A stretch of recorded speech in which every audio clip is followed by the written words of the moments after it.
ఆదికాండము 22వ అధ్యాయము చూద్దాం రండి. మొదటి నుంచి కొన్ని వచనాలు త్వరగా చదివేస్తాను. ఆ సంగతులు జరిగిన తరువాత దేవుడు అబ్రహామును పరిశోధించెను. ఎట్లనగా ఆయన అబ్రహామా అని పిలువగా అతడు చిత్తము ప్రభువా అనెను. అప్పుడు ఆయన నీకు ఒక్కడై ఉన్న నీ కుమారుణ్ణి అనగా నీవు ప్రేమించు ఇస్సాకును తీసుకొని మోరియా దేశమునకు వెళ్ళి అక్కడ నేను నీతో చెప్పబోవు పర్వతములలో ఒకదాని మీద దహన బలిగా అతనిని అర్పించుమని చెప్పాను. అబ్రహాముకు పిల్లలు లేరు. 100 సంవత్సరాల వరకు పిల్లలు పుట్టలేరు. 75 సంవత్సరాల వయసులో అబ్రహామును దేవుడు పిలిచాడు. అబ్రహామా, నీ తండ్రి ఇంటి నుండి, నీ బంధువుల నుండి, నీ ప్రాంతము నుండి నీవు వెళ్ళి నేను చూపించబోవు దేశానికి వెళ్ళు. నిన్ను బహుగా దీవిస్తాను, దీవెనకరంగా మారుస్తాను, సమస్త జనములు నీ ద్వారా దీవించబడతాయి. నమ్ముతున్నావా? నమ్మితే వెళ్ళు. అప్పుడు అబ్రహాం ఏం చేశాడు? పాపిష్టి ప్రజల నుండి, పాపిష్టి ప్రాంతము నుండి, పాపిష్టి పద్ధతుల నుండి వేరాయ్ దేవుడు చూపించిన వాగ్దాన భూమికి అనగా కనానుకు వెళ్ళి బలిపీఠం కట్టాడు. ఆశించాడు, నమ్మాడు, దేవుడు గర్భఫలం ఇస్తాడని చెప్పి మొదటి సంవత్సరం గర్భఫలం ఇవ్వల, 2 సంవత్సరాలు అయింది ఇవ్వల, 3 సంవత్సరాలు అయింది ఇవ్వల. దేవుడు వాగ్దానం అయితే చేశాడు, నీ సంతానము ద్వారా సకల జనములను దీవిస్తాను అని అంటే నమ్మేశాడండి. ఈరోజు ఇక్కడ కూర్చున్న సహోదరి సహోదరులు, మీరు ప్రార్థన చేస్తున్నారు వివాహం కోసం, ప్రార్థన చేస్తున్నారు ఉద్యోగం కోసం, ప్రార్థన చేస్తున్నారు గర్భఫలం కోసం, ప్రార్థన చేస్తున్నారు ఆర్థిక ఆశీర్వాదం కోసం, ప్రార్థన చేస్తున్నారు కుటుంబంలో సమస్యలు తీరిపోవడం కోసం, అనేక సమస్యల కోసం మీరు ప్రార్థన చేస్తున్నారు. ప్రార్థనకు దేవుడు జవాబిస్తాడని చెప్పి విశ్వసిస్తున్నారు, అందులో సందేహం లేదు. కానీ ఉన్న సమస్యల్లో ఏమిటంటే, మీరు ప్రార్థన చేస్తున్నప్పటికీ కూడా వెంటనే మీరు అనుకున్న సమయంలో జవాబు రావట్లేదు. కాబట్టి ఎంతో కొంత నిరుత్సాహం వచ్చి పడుతుంది. ఆ నిరుత్సాహం ఏం చేస్తుందయ్యా అంటే, దేవుని పట్ల నీకున్న విశ్వాసాన్ని నీరుగారు చేస్తుంది. సైతానుకున్న తత్వము అదే. దేవుని పట్ల నీకున్న నమ్మకాన్ని నీరుగార్చటానికి నిన్ను నిరుత్సాహపరుస్తాడు.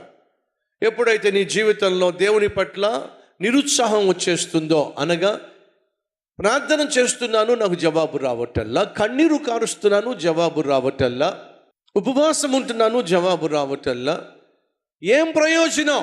దేవుణ్ణి నమ్ముకోవడం వల్ల, దేవుని మందిరానికి క్రమంగా వెళ్ళడం వల్ల, ఉపవాసం ఉండి ప్రార్థన చేయడం వల్ల ఏం ప్రయోజనం అనే ప్రశ్న నీలో తలెత్తింప చేసి దేవుని పట్లే నీకు నిరుత్సాహాన్ని, అపనమ్మకాన్ని పుట్టించి నీ విశ్వాసాన్ని నీరుగార్చి నిన్ను దేవునికి దూరము చేయటమే సైతాను యొక్క ఎత్తుగడ. ప్రియ సహోదరి సహోదరులు, మనము దేవునికి ప్రార్థన చేసినప్పుడు దేవుడు ఖచ్చితంగా జవాబు ఇస్తాడో. కానీ నువ్వు అనుకుంటున్నది ఒకటి, దేవుడు ఇవ్వాలనుకుంటుంది మరొకటి. నువ్వు ఆశిస్తుంది ఒకటి, దేవుడు అనుగ్రహించాలనుకుంటుంది మరొకటి. ఆ తల్లి ఆకలితో ఉంది. ఒక ద్రాక్ష తోట ముందు నుంచి వెళ్తూ ఉంది, ఆకలితో ఉంది. కళ్ళ ముందు ద్రాక్ష తోట ఉంది.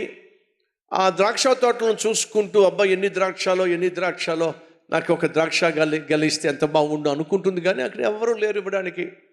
ఉసూరుమంటూ వెళ్ళిపోతున్నప్పుడు తోటమాలి చూశాడు, లేక యజమాని చూశాడు. అమ్మా ఏంటి చూస్తున్నావు? ఏం లేదయ్యా, బాగా ఆకలేస్తుంది. ద్రాక్ష తోటను చూస్తే ఎక్కడ చూసినా ద్రాక్ష పళ్ళే. ఎవరైనా నాకు ద్రాక్ష పళ్ళు ఏదైనా కాస్త దానం చేస్తారేమో ఆశపడుతున్నానయ్యా. దాందే ఉందమ్మా, ఒక ద్రాక్ష గెలేమిటి, నువ్వు వెళ్ళి పెద్ద తట్ట తెచ్చుకో, బుట్ట తెచ్చుకో, దాని నిండా నీకు ద్రాక్షాలు ఇస్తానని చెప్పి అన్నాడు. నిజమేనేమో అని చెప్పి గబగబా వెళ్ళిపోయి ఒక బుట్ట తీసుకొచ్చి ఇచ్చింది. ఆ గేటు దగ్గరే నిలబడింది. 5 నిమిషాలు వస్తానమ్మని వెళ్ళాడు. 10 నిమిషాలు అయింది, గంట అయింది రాలా, 2 గంటలైంది రాలా. అర్థమైపోయింది ముసలమ్మకి, లేక ఈ బామ్మకి, ఓరి మా ఇదొరవుడా, నీకు తట్టో బొట్టో కావాల్సి వస్తే నేనే దొరికానా? తట్ట నిండా ద్రాక్షాలు ఇస్తానని చెప్పేసి నా తట్ట తీసుకుని లోపలికి వెళ్ళిపోయావే, దుర్మార్గుడా, ఎంతమంది చేసావురా, నన్నే మోసం చేస్తావా? తిట్టుకోవడం మొదలుపెట్టింది, శాపనార్థాలు పెట్టడం మొదలుపెట్టింది. వెయిట్ చేసి ఇంక లాభం లేదని చెప్పి మోసపోయాను అని చెప్పి అక్కడి నుంచి వెళ్ళిపోతూ ఉంటే గట్టిగా కేక వినిపించింది. అమ్మా వెనక్కి తిరిగి చూసింది. వెళ్ళిపోతున్నావేమిటి, రా. ఈ మాయిదారుడు మళ్ళీ పిలుస్తున్నాడు ఏమిటి అని చెప్పి మళ్ళా వెనక్కి వచ్చి చూస్తే తట్ట నిండా ద్రాక్షాలు. అమ్మా, నువ్వెంతో ఆశతో ద్రాక్షాలు కొన్ని నేను ఇవ్వాలని ఆశపడ్డావు, కానీ నీకున్న ఆకలి చూసినప్పుడు, ఆతృత చూసినప్పుడు ఏవో గబగబా 4 ద్రాక్ష పళ్ళు, 4 ద్రాక్ష గెలలు తీసుకొచ్చి ఆ తట్టలో వేసి నీకు ఇవ్వాలనిపించలేదమ్మా. ఎందుకో తెలుసా, నా ద్రాక్ష తోట చాలా పెద్దది, అందులో చాలా రకాలైన విలువైన టేస్టీగా ఉండే ద్రాక్షాలు చాలా ఉన్నాయమ్మా. తట్ట నిండా ఒకే ద్రాక్ష పళ్ళు రకాన్ని ఇస్తే ఏం బాగుంటుందని చెప్పి 10 రకాల ద్రాక్షలు నీకోసం ఏరి కోరి శ్రేష్టమైన వాటిని తీసుకొచ్చేసరికి నాకు సమయం అయిందమ్మా, ఆలస్యమైందమ్మా. అలిగావా? ఆ తల్లి కళ్ళల్లోంచి కన్నీళ్ళు వస్తున్నాయి. అయ్యా, నువ్వు ఆలస్యం చేస్తూ ఉంటే నన్ను మోసం చేసావేమో, నువ్వు మాయదారి వాడివేమో అనుకున్నాను, కానీ నాకు శ్రేష్టమైన వాటిని ఇవ్వాలని చెప్పి నువ్వు ఆలస్యం చేస్తున్నావని అర్థం చేసుకోలేకపోయానయ్యా, నన్ను క్షమించు. సహోదరులు, ఆ ద్రాక్ష తోట యజమాని కంటే బహుశ్రేష్టమైన వాడు నేను ప్రకటిస్తున్న నా ప్రభు అయిన యేసుక్రీస్తు. నిర్నిమిత్తముగానో కావాలి అని చెప్పో ఏ రోజు కూడా నీ జీవితంలో కష్టాన్నైనా దుఃఖాన్నైనా కలిగించేవాడు కాదు నేను ప్రకటిస్తున్న ప్రభు అయినా యేసు. నిన్ను ప్రాణంగా ప్రేమించిన వాడు, నీకోసం ప్రాణమే ఇచ్చేసిన వాడు, అంత చేసిన వాడు నీకున్న కొద్దిపాటి అవసరాలు తీర్చలేడా? ఖచ్చితంగా తీర్చగలడు. ఆలస్యం చేస్తున్నాడు అని అంటే అద్భుతమైన దానిని నీకోసం దాచిపెట్టాడు, అది నువ్వు పొందుకోవాలి ఆశిస్తున్నాడు కాబట్టే ఆలస్యం చేస్తున్నాడు. అపార్థం చేసుకోవద్దు, అనుమానాన్ని రానివ్వద్దు, సైతాను తీసుకొచ్చే నిరుత్సాహానికి చోటివ్వద్దు.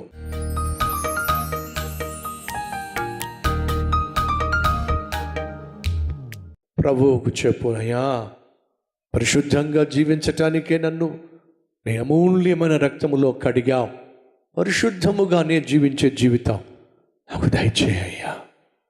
పాపానికి ఏమాత్రము చోటివ్వకుండా పరిశుద్ధముగా బ్రతుకులాగున, పరిశుద్ధుడు అయిన నీ కొరకు సాక్షిగా జీవించులాగున కృప చూపించు నాయన. అరికాలు మొదలుకొని నడ్డి నెత్తి వరకు ఆయన నీ సాక్షిగా జీవించే ప్రక్రియలో పరిశుద్ధతను దయచేయ్యా. అబ్రహాము తన కుమారుణ్ణి బలి ఇవ్వడానికే ఇష్టపడ్డాడయ్యా. మీరు మాకిచ్చిన బిడ్డల్లో ఒక బిడ్డని నీ సేవకు అప్పగించే కృప మాకు దయచేయమని యేసయ్య పేరట వేడుకుంటున్నాం తండ్రి, ఆమేన్.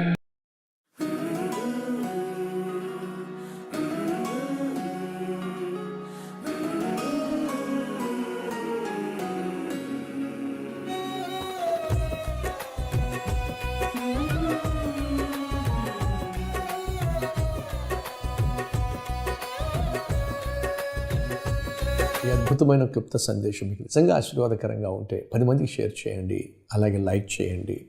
అంతేకాకుండా ఒక చక్కని కామెంట్ కూడా పెట్టండి. సోషల్ మీడియా ద్వారా ఎంతోమందికి విలువైన సందేశాన్ని షేర్ చేసే అవకాశం ఉంది కాబట్టి మీ ప్రయత్నం మీరు చేయాల్సిందిగా కోరుతున్నాను. మళ్ళా రేపు ఒక క్లుప్త మార్నింగ్ డివోషన్తో ముందుకు రాబోతున్నాను. అంతవరకు సెలవు.